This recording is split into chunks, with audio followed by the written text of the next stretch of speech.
Good evening and salutations, my GH fans.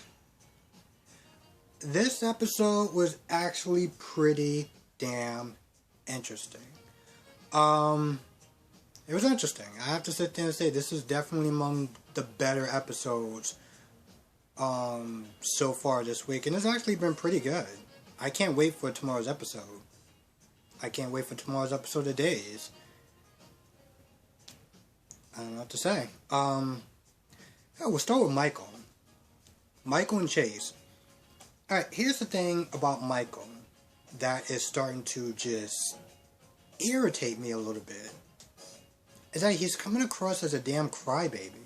It's like, listen, how many times can someone sit there and apologize and say they're sorry, and have the reasons of why, they did what they did? He wants to get his friend back. I mean, Jesus Christ, Michael, you act like at some point you've always been perfect. Because you haven't. So this scene, I'm not gonna lie, it just... he was getting my damn nerves a little bit, not gonna lie. And at one point, I felt like Michael wasn't being honest with Chase a little bit. Because after a while, Chase is like, well, what is it? What's going on? And then Michael brings up Willow. And, Chase is like, is this what this is about? Is this about Willow? And he tries to cover up, oh, it's about Willow, it's about Sasha, it's about me. I was like, no, bro. This is about Willow. This is what it really comes down to. And he even says throughout this episode that him and Willow got closer and their marriage became more real. So they're going back and forth, and at some point,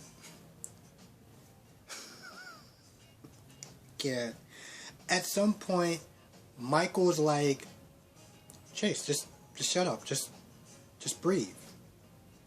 Chase is like, what are you talking about? I was like, no, just calm down, just breathe. And he gets close to him, and he knees him in the nuts. I was like, wait. What? I literally have this down as my notes as WTF. I had to rewind it like 4 times just to make sure that I was like, did I just see that? Yeah, he knees him in the nuts. And then he's like, yeah, we're not all there yet, but it's a start. And then he takes the ice pack, and instead of just handing it to him or throwing it on him or whatever, he just throws it on the floor and just walks off. I'm like, you dick. Really? You can't even be bothered to just hand it to him? Like, wow. I don't know. That scene was pretty crazy. Here's something else that's crazy. Laura and Martin Gray are siblings. That's her half brother. So that would make Cyrus also her half brother. That was crazy. This all happened because Laura was in the bathroom. Martin Gray was outside. He was talking to his mother. Then he went to go to the bathroom to wash his hands or get some water. And at this point, Laura already knew that she was caught. So she just went out ahead of the whole thing. And after some talking back and forth of, Martin Gray being like, why the hell are you here? By the way, that pie that Martin Gray was talking about sounds like some really good pie. I haven't had pie in a while, and that sounds like some really good pie. I gotta, Society Eraser, I gotta actually try that pie. I just have to remember what it is. And I mean, by eraser, I mean erasers off my DVR. But that pie just sounds really good. But after they talk back and forth, Martin eventually lowers his guard, and, she talks about why, she's interested in talking to Florence Gray. At this point, what's his name? Curtis comes up there, and he's all like, try to get here as soon as I can. It's like, bro, you too late.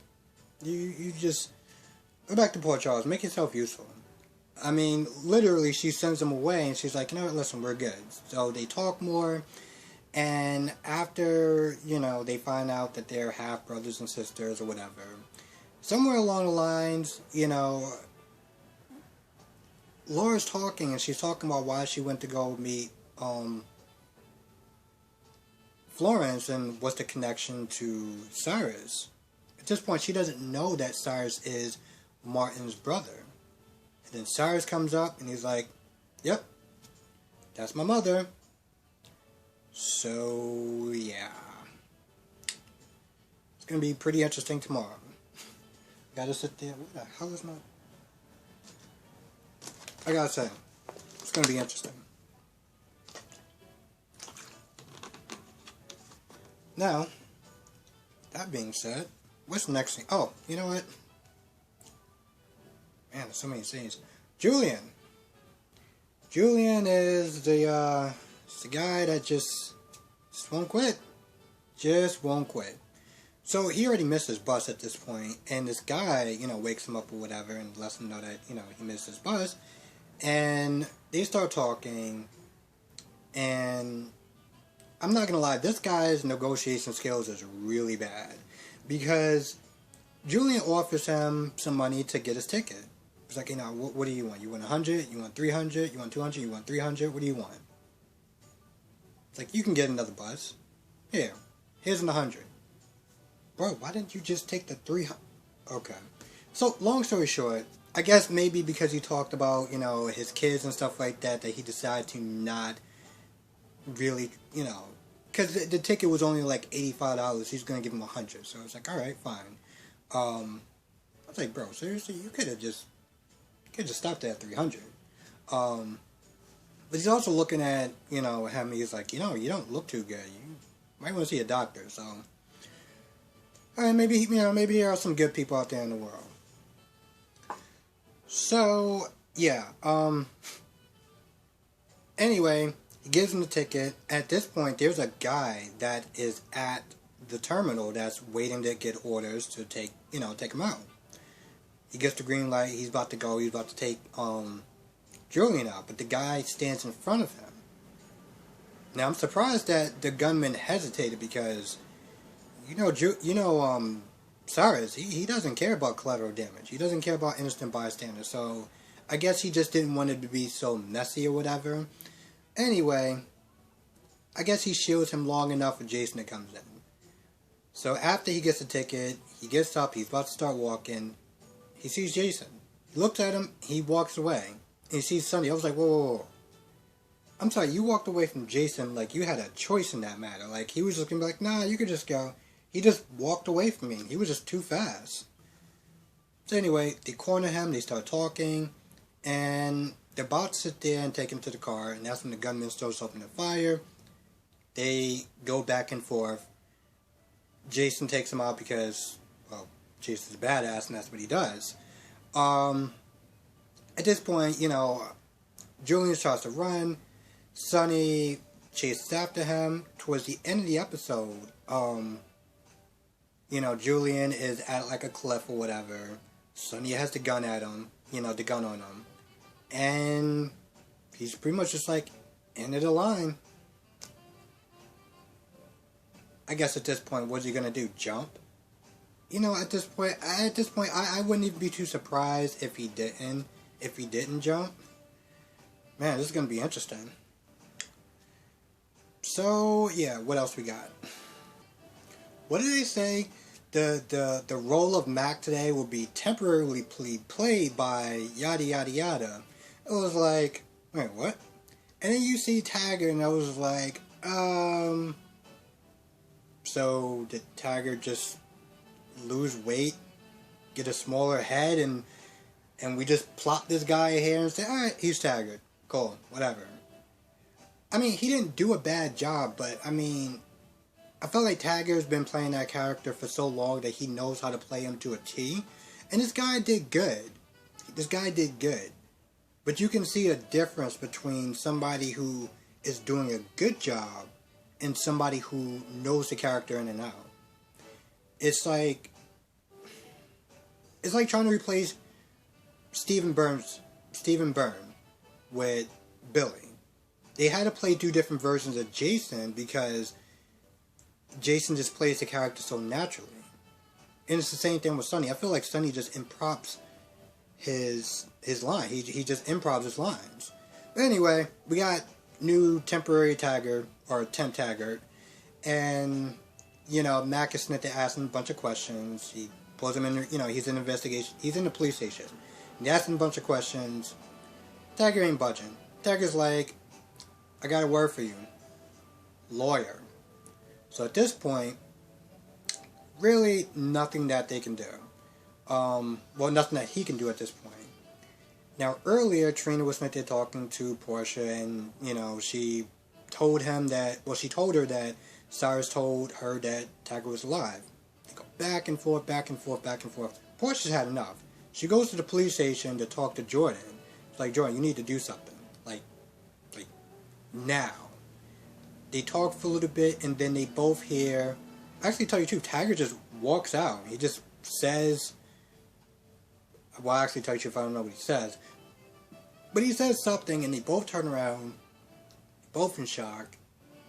And then they hug him, or at least Trina hugs him. And then they talk in the interrogation room, and it seems like it's going on well. Until it doesn't.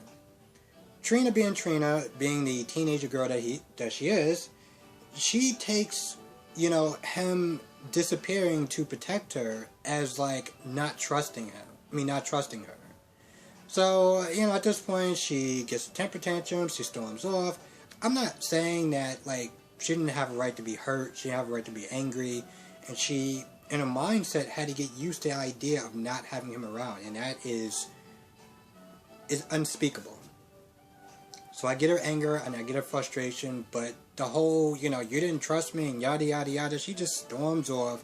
And then Portia, well, she starts acting like Portia at this point.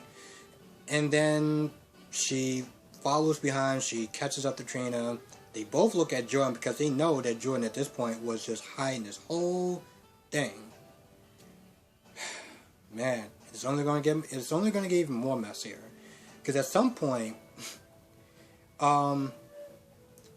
Jordan's there talking to Mac, and she pretty much just, I guess she tells him nearly everything that's going on. I mean, at least some of it. She also gives Carly a heads up to tell people, hey, listen, just to let you know, there's a couple of people that might be in trouble. Just saying. So yeah, she's sitting there talking to Mac, and Mac is like, you don't seem like you're surprised. Like, by any of this. Like, you knew exactly what was going on. So they talk for a little bit, and Curtis comes back. You know, I remember a long time ago, about 4 or 5 months ago, and Jordan was like, you know, if Curtis ever found out, her marriage would be in jeopardy. Well, end of the line, Jordan. When she sees Taggart, and she looks at Max, she's like, what is going on? And Max is like, ask your wife. Thanks, Mac. Dick. So anyway, you know, Curtis looks at Jordan, and she's like, and he's like, what's going on? And, you know, Jordan has that look, like that innocent look, like she knows she's in trouble, and then it just cuts off at that point. Yep, I think that's actually about it. I want to make sure I kind of covered all my bases. It was actually a pretty good episode. I don't know if they were just sitting there looking at Days like, yo, Days is getting kind of hot. You gotta step it up. Whatever they're doing is working. I always love a good friendly competition. So, yeah, with that being said, that's going to do it. Thank you so much for watching. I know this came out super late. As I was saying in my last review, snow was a mess. And it just kind of delayed a lot of stuff. And it took forever to sit there and shovel. And yeah, So, with that being said, thank you so much for watching. Let me know what your thoughts are on this episode. I gotta sit there and say, once again, I am really surprised by the views of these last couple episodes. It's like sometimes it'll be low 1 minute, and then I'll check it again, because I just like check. Also, I like reading the comments and stuff like that, and I'll sit there and check it again and be like, I'll be up there, I was like, whoa, where did that come from? So, thank you. Have a good day, good night, be safe. I will catch everyone in the next review.